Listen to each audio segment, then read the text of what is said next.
ముఖ్యమంత్రి మీరైతే ఉత్తమం అన్న నినాదాలతో చెన్నై నగరంలో వెలిసిన రజనీకాంత్ గోడ పత్రికలు కొత్త చర్చకు దారితీస్తున్నాయి. పోస్టర్లను నగరవాసులు ఎక్కడికక్కడ నిలబడి చూసి వస్తే మంచిదే అన్న అభిప్రాయాన్ని వ్యక్తం చేస్తున్నారు. దీంతో తలైవ రాజకీయ ప్రవేశం మళ్లీ చర్చకు వస్తుంది.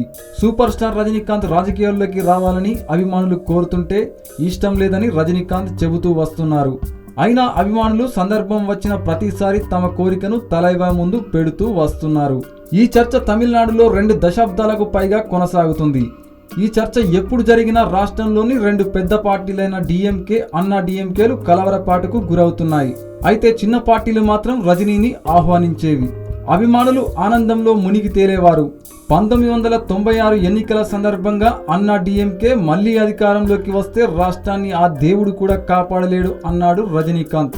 ఆ వ్యాఖ్యలతో ఆ ఎన్నికల్లో అన్నా డిఎంకే ఓటమి పాలైంది. ఆ తర్వాత రజనీ పూర్తిస్థాయి రాజకీయాల్లోకి వస్తారనే ప్రచారం జోరందుకుంది. అప్పటి నుంచి రజనీకాంత్ రాజకీయ ప్రవేశం ఎప్పుడెప్పుడా అని సగటు అభిమాని కళ్ళు కాయలు కాసేలా ఎదురు చూస్తుండడం, రజనీ మాత్రం ప్రత్యక్ష రాజకీయాలంటే ఇష్టం లేదని అంటున్నాడు. అయితే సూపర్ స్టార్ వీళ్ళ కల ఎప్పుడు నెరవేరుస్తాడో వేచి చూడాల్సిందే.